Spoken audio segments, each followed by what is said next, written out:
Hello, anybody who happens to be watching, and welcome back to AJ Plays Dysfunctional Systems, Episode 1, Learning to Manage Chaos. Sorry for the delay of like 3 days. Just kept forgetting to record and all that. Plus, these videos are only getting like 2 views, which is actually semi-surprising. But, so it's not top priority as much as human is. So, not promise a steady schedule as much as Humana has, but I do plan on finishing this. Just maybe in spurts. I think that might be a correct term. Anyways, last time, Cyrus gave the option of whether or not to kill the president or figure out something else to do, but I'm more interested in learning how he's going to kill the president, so we're going with Follow Cyrus. Oh, I just got an achievement called Follower. Listen to your mentor. Right. Wait, there are 11 okay, wait. Come on, open back up. Let's see what the achievements are. Wonder if you're actually able to see this, too. Let's see. Role reversal, boss around your mentor, a woman over a word, respect your conditions, rebel, you don't need a reason, clever girl, convince your mentor to listen, Earth and Paragon, buy the book through and through. I am the law, this is how we're going to do things. Foul mood, tell off your mentor and boss him around. Damn it if you do, damn it if you don't. Darn. Undertones. And good job, way to take responsibility. Well, it seems I'm going to have to do this multiple times. So, I don't know. I may do the other things, actually. No. I may do the other playthroughs, who knows. Other choices. Erg. Fine. I refuse to invest any more heart into this. It's out of my hands. I'm just here to watch, yeah? Then that's what I'll do. If Cyrus wants to go around murdering people and being a terrible person, then I guess that's his prerogative. I'll just consider this an example of how not to be a proper mediator. This is all we can do, Winter. Yes, whatever. I must say that the thing I hate the most about this is that he isn't entirely wrong. Not about the murdering. That's definitely wrong. No question. It's just that I really don't know anything. Cyrus is a mentor. He has been doing this for a while. Evidently, from the candor in his voice, he's good at it too. Even if I took the lead, in the face of my inexperience, anything I suggest is likely to fail. It's just so frustrating. Winter.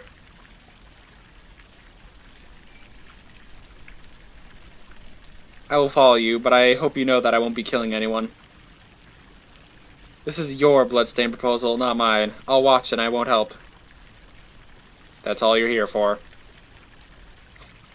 That's right. I am only here to watch and learn. That's all. As such, I stop talking and just stare at him instead. We need to find a library. What? We're going to find a library? It's that so. We need to find out where the president is. We visited this world before, but not this country. We don't know where the government office is, or even if that is where the president will be. We need to learn more, and quickly.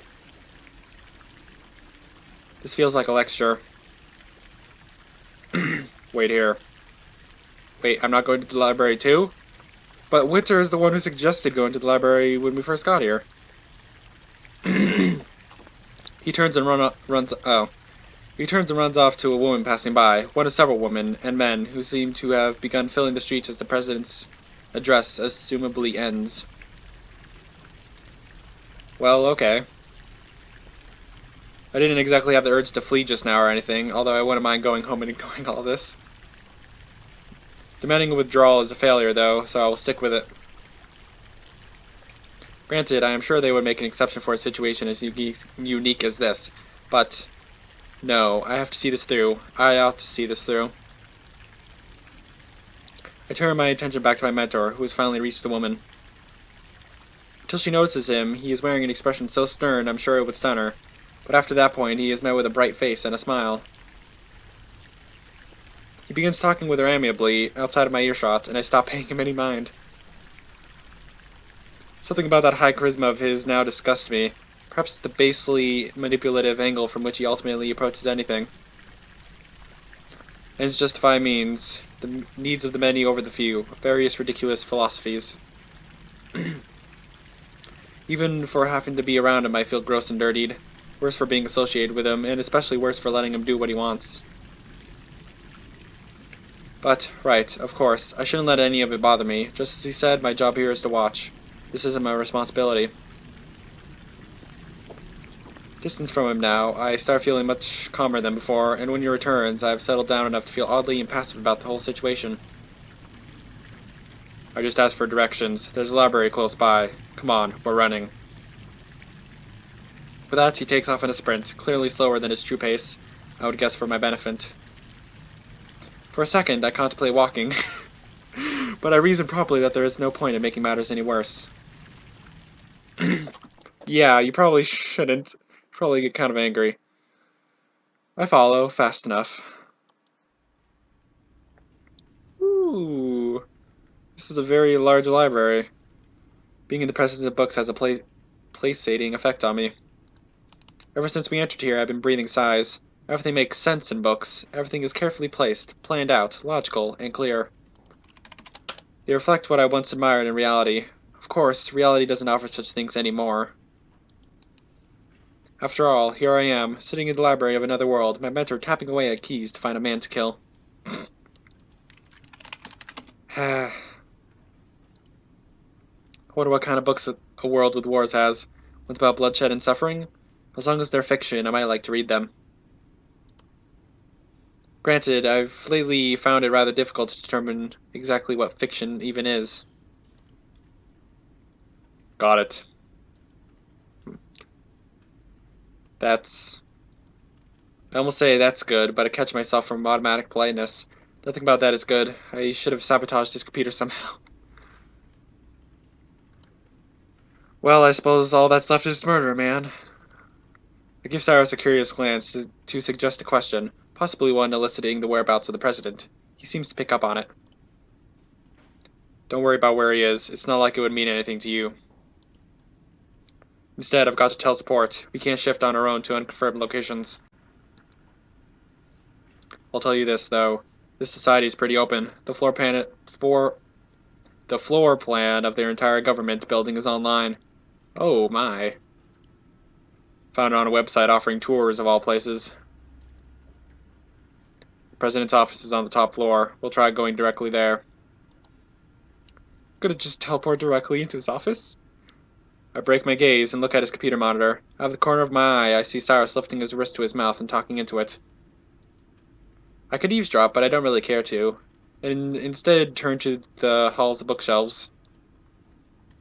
Now here's a thought. If there are an infinite number of words and a supposedly infinite number of worlds, then theoretically there's no limit to what has been written, right? That would mean that each world has their own unique writings, their own unique piece of an infinite collection. How enlightening. We're going, Winter. I was thinking about books, gosh. I wonder how long I wonder how long I could keep up this charade of nonchalance. I'm afraid that as soon as I take it down, I'll be completely aware of the severity and sickness of the oncoming event. So I don't want to go. I don't want to see this. I'm going to watch a man die. I'm going to let a city be destroyed. I can't believe I joked about this. Did you joke about this? I completely relinquished my rebellion, and now I can't save anything. You could easily say that this was my fault, and you wouldn't need to convince me. I could have done something. I could have tried harder. If this is a lesson, I won't stop coming to class. I want to stop coming to class. I must keep going, though, regardless of my feelings on the matter. Really, I have to. I have to keep doing this, and I have to keep dealing with him. If I'm going to allow this, then I can't hide from it. I look back to Cyrus. Coordinates have been sent to your ICD. We'll be going there in 5. I left my wrist and turned the small screen toward me. There are coordinates and a countdown showing. Why are we waiting 5 minutes? Cyrus is taking something from his inventory. Oh, it's a solid pistol. Awesome. Before I even see it, I know what it is. A weapon. He pulls it out and I'm I am at a loss for words. I only know that it's a gun from its being vaguely similar to the one in my textbook. Looks much stranger than that textbook gun, and seems disturbingly sinister. Perchance my way of thinking is warping my perceptions? Hopefully not. I wonder how Cyrus got it.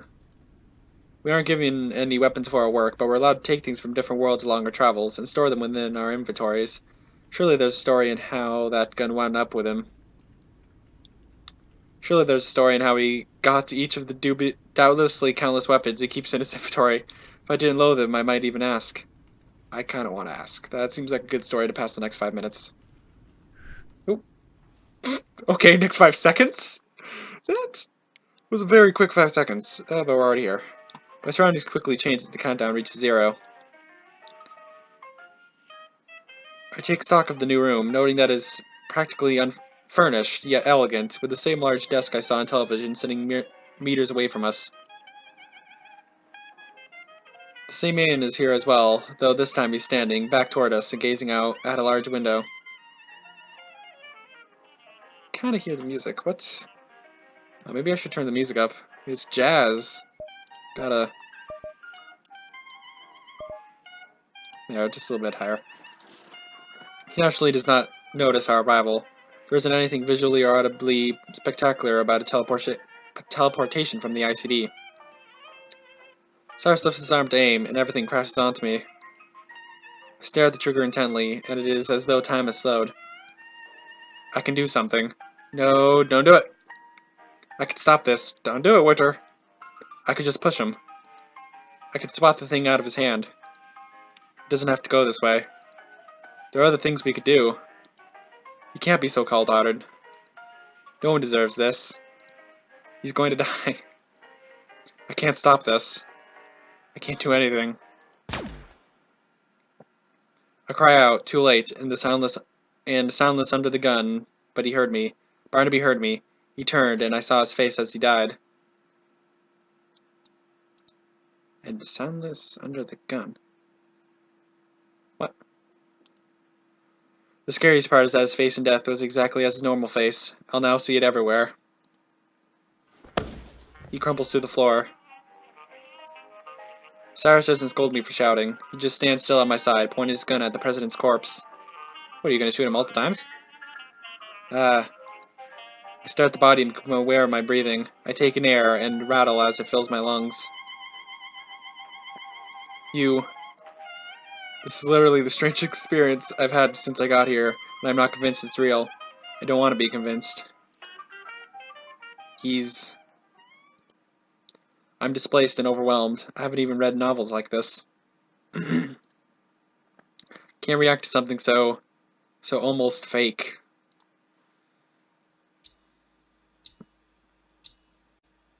After a few minutes, Cyrus lowers his weapon and returns it to his inventory. Few minutes? Why did you wait so long? My neck cricks as I turn to witness the action, seemingly abrupt in the stillness of death. He lifts his wrist and looks at it. Huh?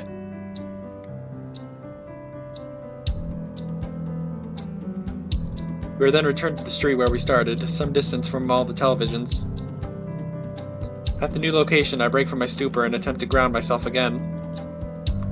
I assure my mind that this is all real, and knowing that it is, I soon look upon Cyrus with contempt. Wasn't that it? What are we still doing here? Guilty and need another drink, perhaps? We'll just teleport to the bar, probably. We need to monitor the situation.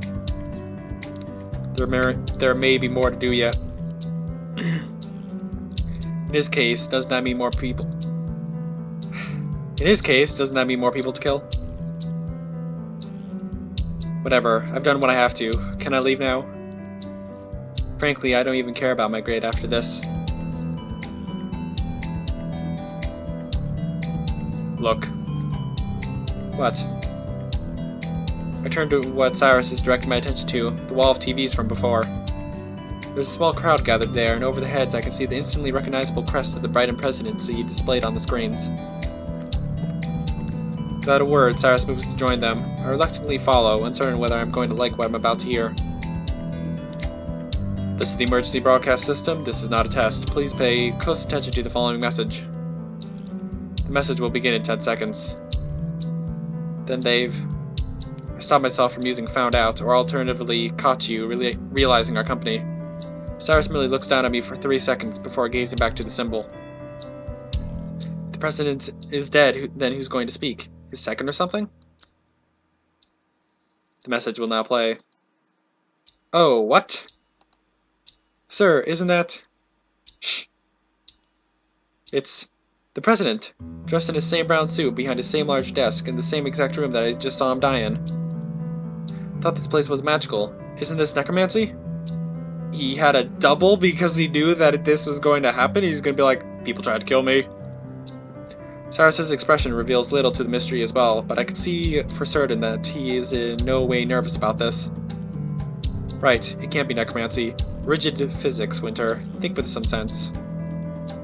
Cyrus probably killed a body double or something. Is body double the right term? He killed somebody acting as somebody else. At least, I seriously hope so, because the last thing I need after all this is wizards. People of Brighton, do not be alarmed, for the news that I bear is by no means alarming. This tape is to be played at the time of my death, to be more exact, the time of my assassination. The crowd gasps and murmurs, despite the president's cryptic assurance. Ah, right, of course. This must have been what Cyrus expected. People shall now have a martyr. Vice President Haynes shall carry all my duties, few as they were, from here on. He will also make certain my final order is brought to fruition. My body tenses at his words. As I said, this is not alarming news. After my actions today, I fully expected Gabriel's retaliation. I know what he means, and it's crawling forth in my head. The realization that I, in my inaction, advocated this. Of course, I hope that I would be wrong. The second possibility, the likely one, the bomb will be launched and people will die. But the Gabriel elite seems set to dismiss us. While unfortunate, it is their choice. Gabriel did this? I knew things were bad, but never thought they'd start outright killing us. Seems they're reacting with some unexpected behavior, but none of them are calling for the death of Gabrians. It is not with pleasure that I issue the order for their death. An eye for an eye is a bitter philosophy. I wish there could have been another way. The missile has already been launched. Damn it, damn it, damn it, damn it! Wait. Hey, are we seriously going to fight Gabriel? Was Barnaby crazy? Just because we got a military doesn't mean we can fight anyone. We don't stand a chance. We're gonna get slaughtered. Haven't you been keeping up with word on the street? That bomb is supposed to take out Gabriel. Oh, the capital, I guess. The whole damn city with one bomb. They're the ones who are gonna get slaughtered. Another person. Good goddamn riddance, as far as I'm concerned. Barnaby nailed it. Gabriel should pay. Had their chance and they pissed it down the gutter. Hey fellas, we've been dying out here for 100 years, and for what? So's that Gabrians could sit on their lazy asses all day and watch us bleed? I say let them learn something about what it's like to suffer and die. I plug my ears, but their voices pierce me. Yeah, we can do this. Barnaby fought and died for us. He's always been fighting for us. We shouldn't let his death be in vain. Man, when I first heard his speech, I thought he was nuts, but maybe the old bastard was right all along. Maybe this is how we should fight back. Kill the fuckers. Let's show them what we're made of. What am I hearing? I do hope severely that we will be able to negotiate after this. Fuck negotiating! Shut up, we can't fight them. Are you insane? We're not gonna fight them. We're gonna fucking kill them. People of Brighton, I am sorry that there was no path for us other than that stained with blood. Do not forgive me for my decisions. I only pray that tomorrow will be a better day for you and that my choice was the proper one. Good night, Brightons. It has been an honor serving as your president, as little as it ever meant. The crowd erupts into commotion, screams of praise, shouts of anger, but one overwhelming cry. Give them hell! I don't know what it means, but it sickens me.